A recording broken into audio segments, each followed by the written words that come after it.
Okay, welcome everybody back from lunch. And this session is on adaptive capacity, a key enabler for resilience. And I think several of the questions of the previous sessions have set us up well for this session. My name is Jenny Stevens. I'm the Director for Strategic Research Collaborations at the Global Resilience Institute at Northeastern in Boston. And I'm also a professor and director of the School of Public Policy and Urban Affairs. I'm very interdisciplinary and collaborative in the work that I do, really bridging the technical and scientific with the social science and policy. So this session on adaptive capacity really focuses most explicitly on the social components of resilience and the social infrastructure and institutions that are essential for our discussions about resilience.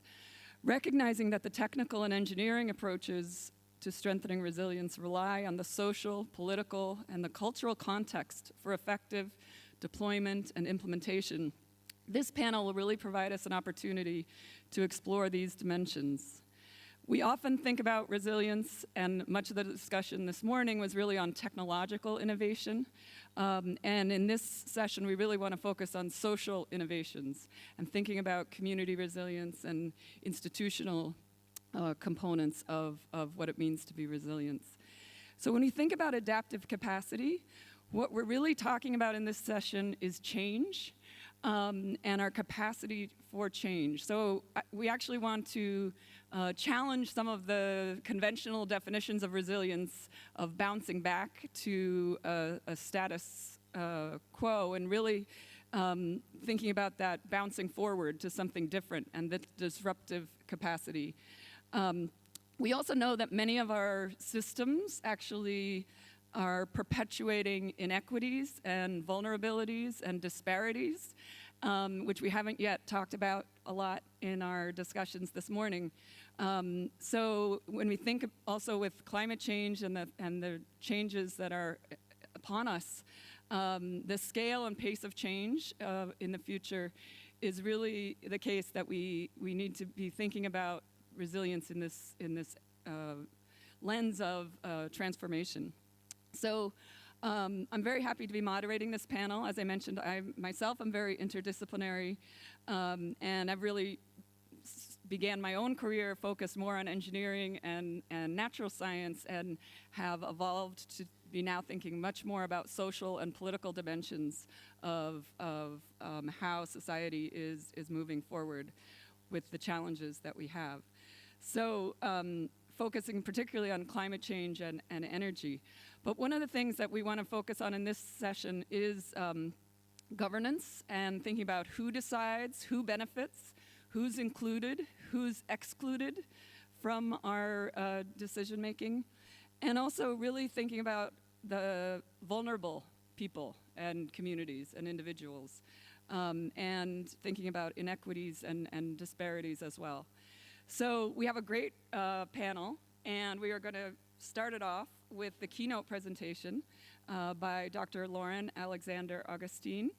And Lauren really is very well positioned to start off our discussion here, and she has many years of experience working on risk and resilience in the United States context, but also globally. So with that, I will hand it over, and Lauren will come on up, and thank you. Thank you, Jenny. Hi, everyone. How are you guys today? See, my job is that after lunch, everyone's blood sugar, I get spikes and then it drops. And so I wore bright orange to wake everybody up. Daniel, I'm starting my timer right now. So I'm going to speak for about 20 minutes, and then we'll open it up for questions. And just before I start, I just want to say a huge thank you to the organizers, to Daniel and Stefan and Benjamin, and especially Sarah, who has to deal with all of our stuff to make it seem seamless. So I want to say thank you.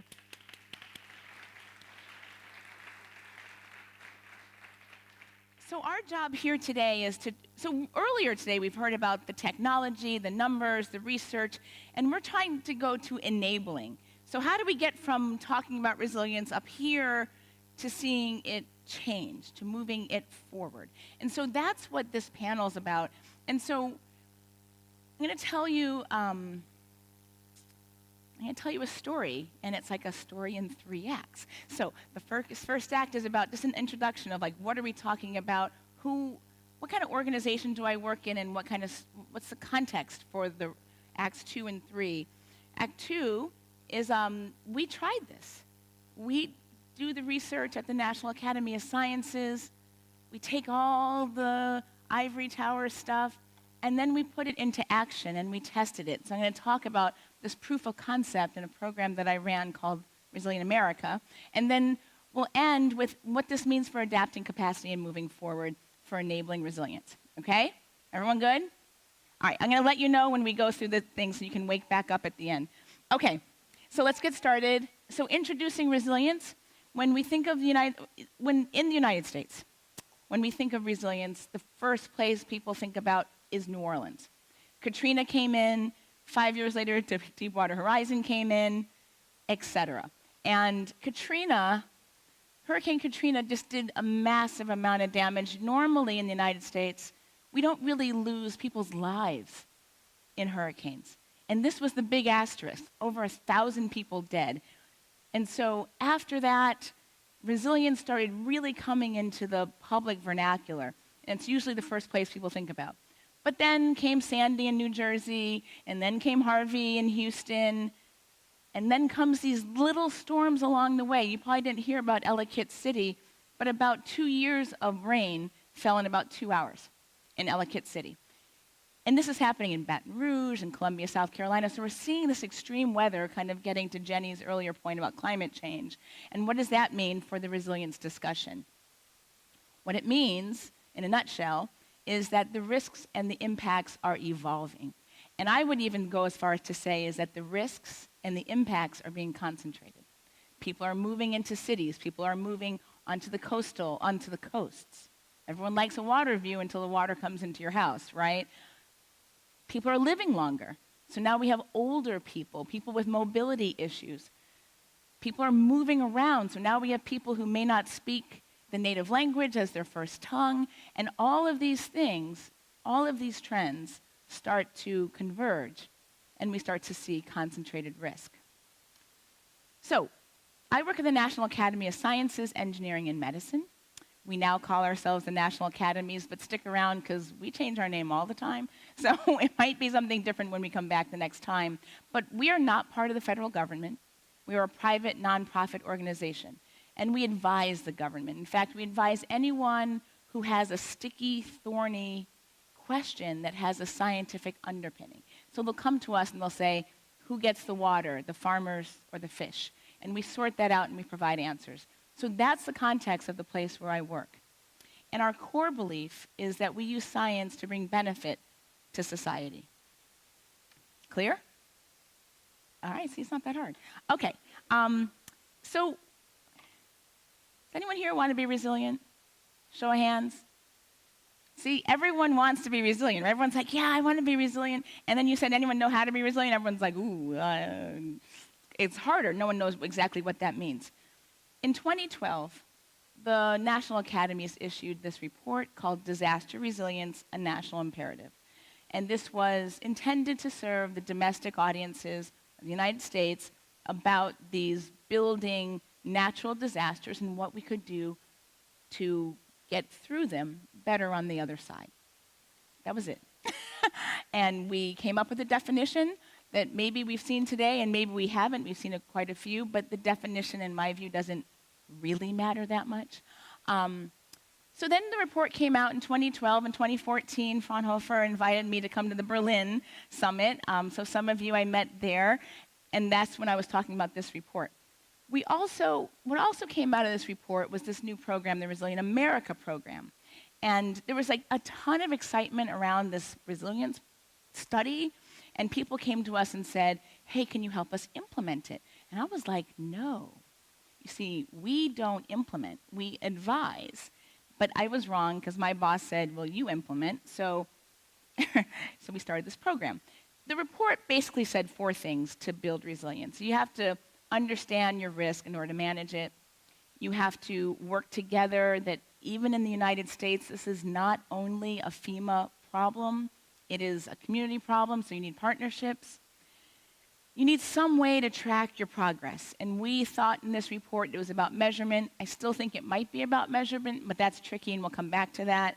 And you need to share what you know. And now it started off, we thought we were talking about sharing data, but it's much more than that. It is sharing about best practices, what you've done, what you've learned, how you've done things differently. So those are the 4 tenets of that report, and these were the 4 things that the Resilient America program was built upon.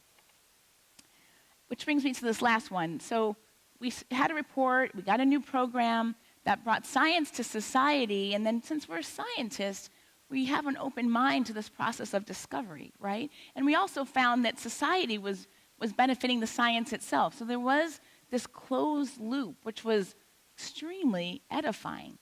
I'll talk about this program, but you can see a map here. So I call this my happy map. Usually I have it a little bit bigger, but you can see that there's all these natural hazards across the United States. And I just have been I've been scolded so many times. I will tell you, this is not a map, this is a schematic. Okay, so we worked in Cedar Rapids, Iowa, where we had a mix of tornado risk and flood risk. We worked in Tulsa, Oklahoma, where we had a mix of tornado, drought, flood, and windstorm risk. We worked in Seattle, Washington, earthquakes, volcanoes, floods, climate change, sea level rise, a bunch of stuff in Seattle. And we worked in Charleston that has subject to 19 different natural hazards, everything except for sandstorms and something else, volcanoes maybe. So these are the places we worked. The key takeaways, and I'll talk a little bit more about this later, is that communities really want to engage. They want to make better decisions. They want to have evidence-based. They want the science backing. Full stop. We also found that it comes to relationships, trust, and community engagement. And then we found that the academies in this case played a really important role, but based on what we heard already this morning, it's not just the academies, it's sometimes just a neutral outside catalyst or even an internal catalyst to get things going. I'll go a little quickly here. So in Cedar Rapids, we had a partner in each place. That was our ground team. This localized and rooted all of our work, so it had meaning where we were. This was about flood resilience in Cedar Rapids and flood resilience in Charleston as well.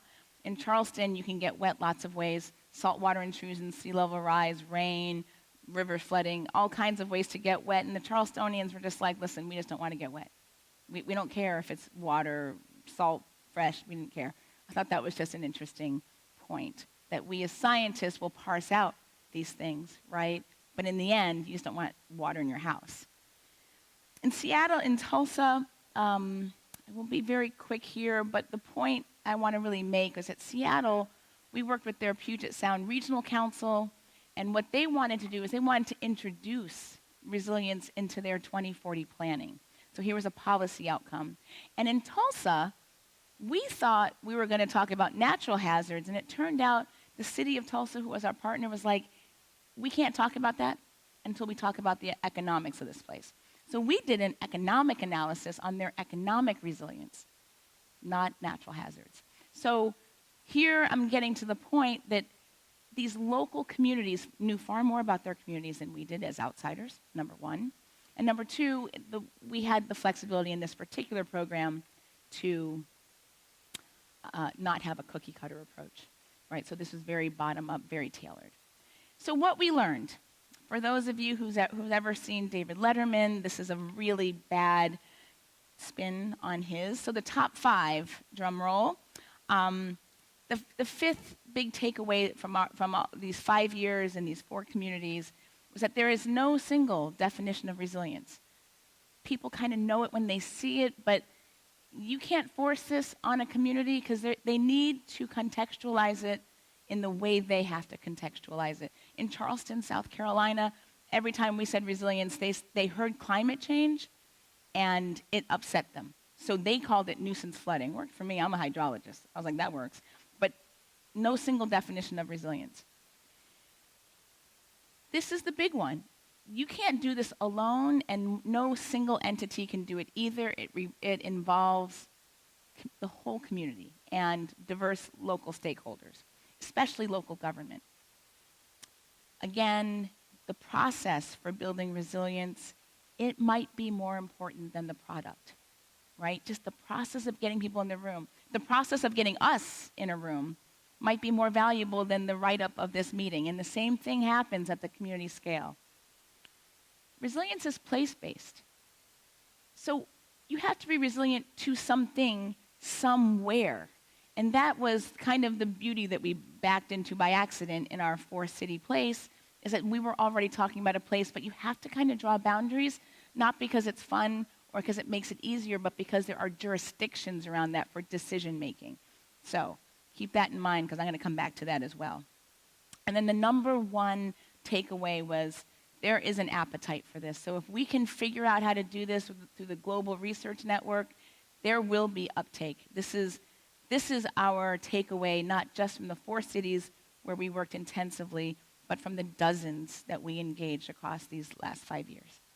Okay, see, part 2 is already over. You guys still with me? And I have 8 minutes left. So now comes the hard part of taking this information and what do we do with it? How do we move this forward? The bad news for, like, I'm an engineer, so nothing hits me worse than, like, there's no recipe. There's not a model to follow. There's no single way to do resilience. There is no recipe. There's no cookie cutter and associate checklist. And there's no reliable checklist or scorecard that you can use everywhere. This is what we found. If you guys can find a way to refute that, I'll be so happy to see what you have. But we've tried it. We tried a lot of things, and this is the news that makes it complicated and it makes it expensive. But it's okay that there's no checklist and no cookie cutter, because in a separate study that we did on measuring community resilience, we found that most communities won't use them anyway. Not the NIST one, not the SMART one, not the UN one, not the Rockefeller, no one's really using them on the ground level. And that's something that I think we should really keep in mind as the research community, because we like to generate these things. We like to generate models. We like to generate new tools. And I think that we need to think much more carefully and deliberately about for whom. Who's the user? So now what? The first thing we should always do is build from what we know. And what we know, and you can look in a lot of the literature, is that resilience is multidimensional. And we heard it from Michelle earlier. We heard it from Steve Flynn earlier. We heard it from Kelly just a few minutes ago. There's all these dimensions: physical, social, economic, human, political, natural. Sometimes they have different names, but these are pretty consistent. And we use the multiple dimensions to get a complete picture. And I'll just walk through this really quickly. Physical includes the natural, it includes the meteorology, the models. Everyone loves models. It includes those models. Bathymetry, topography, all that kind of stuff. Land cover, infrastructure. The stuff you can see and feel, build, that's the physical, the natural stuff. Social dimensions. This is the who is impacted and who is not. Who's the most impacted? Who's the least impacted? Because it's not binary. And there's a lot of sensitivity around me being more impacted than you, or vice versa. So this social dimension question is huge. The human dimension, this gets to some vulnerability. I think for the first time this afternoon, Kelly mentioned vulnerable populations. So here's a modified social vulnerability index map. It's modified for Houston. But here's where you take into account not just where people are, but how many people are there. Is it urban? Is it concentrated? Is it poor? Is it black? Is it brown? Is it white? Is it English speaking? Is it old? Is it young? You get the point. Because people have different capacities to be resilient. Economic dimensions. This is such a complicated picture in the United States when it comes to how much disasters cost, how much payouts are for flood insurance, for individual assistance, for public assistance, for long-term recovery, for short-term recovery. lots of ways to get money around resilience, but here are the things that are not usually considered. Uninsured losses, loss of work time, loss of school time, people and livelihoods that get in the way of whatever caused the disruption, and the diversity of incomes and financial structures of a community's economy. So here are this other piece. It gets to the intangibles. It gets to really hard of who's impacted and how. And we saw in New Orleans, for example, a third of the population moved away after Katrina. They never came back. Atlanta, Houston, other places got those people and their talents. So the point of using these dimensions is to get a complete picture, but under most circumstances, the picture remains incomplete. So the role of science here, the role of research, the role that we all can play is to help create a more complex, more complete picture, to understand the hazards and the risks, the impacts, the people, the costs, right? And how we can use that to elevate the resilience profile. There's a role for everybody. There's a role for everybody. Even though it's like herding cats, right? People get along in bumpy ways. People have their own agendas. People want to go in different directions. It is the role of those of us who are in the neutral convener space to get those people to stay in the room with each other.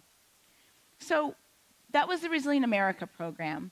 And I'm going to switch my hat figuratively because now I run a different program at the National Academy, same institution, different program. And I now run something called the Gulf Research Program. And this is a really different animal in the academies, which is probably why they gave it to me, because I'm the crazy aunt there, and they always give me the different things. But as you may remember, in 2010, Deepwater Horizon well exploded, it killed 11 people, and it spilled for 87 days, almost 3 months. They could not cap this well.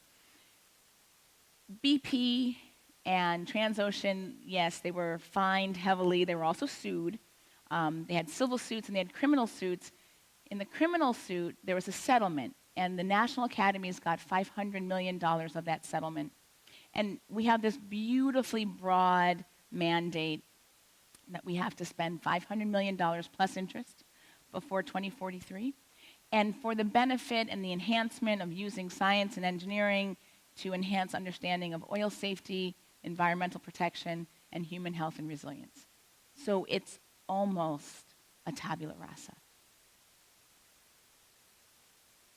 The settlement language for this program primarily focuses on the Gulf of Mexico region. Now, someone earlier said, what Gulf are you talking about? The only Gulf I know is Saudi Arabia. Well, there's another Gulf, Walter. And there's other Gulfs around the world, in fact. And this is the one we're talking about. Now, I pulled this out of the New York Times, talking about disasters. I just want to point out here of the whole United States, right, including Alaska and Hawaii out here, not to scale, never are. Look how deep red the Gulf of Mexico is. This is losses in each zip code. So not only is this an area of the United States that's prone to oil spills and things like that, but wow, just kind of an unlucky place to live in some ways. So there's a lot of opportunity here for building resilience. So as I take on this program, and I have 39 seconds left, I'm not going to make it. I won't be too much longer. We're looking at maybe another program. This place is extremely ripe for it. For a change, we have money and we have time. I don't know about you, but in my career, I never have enough money or enough time, and now I might have too much of both. So we did this study about measuring and building community resilience, and we came out with 4 easy steps. They sound easy, they're not easy to do. And the first one is that you've got to engage the community, and if you're going to do community resilience, see, I told you, I'm going to go over. I'm sorry. Okay, stop. You got to start at the community. Earlier we said it's place-based. If that holds to a bigger program, you start there because you need the community to buy in. You need them to say what their goals are and what they are willing to invest to make happen. It is essential. The second piece is about these multiple dimensions. There's 5 or 6 Peoples, Michelle came up with Peoples earlier. I really like that one. It's the same stuff, different names. But even if you can't get all of them, if you aim for more than one, you start to click off multiple benefits, which is the fourth one here. But before we get to the fourth one, you got to find out some way to track your progress. If you have a goal, you should be marking progress towards achieving it. So that's an important piece. And then the last one is if you do use these multiple dimensions, you can probably find ways to make a single investment that can yield benefits in multiple dimensions. But you have to design that ahead of time. So the study that we did, ironically, was actually for the Gulf Research Program. So a couple of weeks ago, I had the distinct pleasure of delivering a report to myself. It was a great report, so I'm delighted to receive it. But in it, the committee recommended really three things. It said, listen, the Gulf Research Program has money and time, and you should do this coordinated resilience program across the Gulf. We saw that map with all the red. It's good. It's a good place to do it because it's so dynamic. You should go ahead and manage this program. You should give it some money. You should get some partners. You should have a nested program, work with different communities, and see what it looks like. See if you can mark the progress. See if you can adapt over time and get better and more resilient. This is a place with oil spills and all these natural disasters that billions of dollars come into the Gulf of Mexico every year. And I think a question is, what good is all that disaster recovery money doing? Is it changing the trajectory? Is it elevating the resilience profile? I don't think anyone's looked, but maybe this is something we'll do. And then finally, along those lines, this longitudinal research program. So in closing, y'all can wake up. It's over. In closing, we're really looking to work together. So this network that we're all here together today and tomorrow is really about the convening. And then we all hope to find ways to collaborate because we really want the impact. So I'm going to leave you with that. I'm going to say thank you. Do I have time for questions, Daniel? All right, I have time for one or two questions.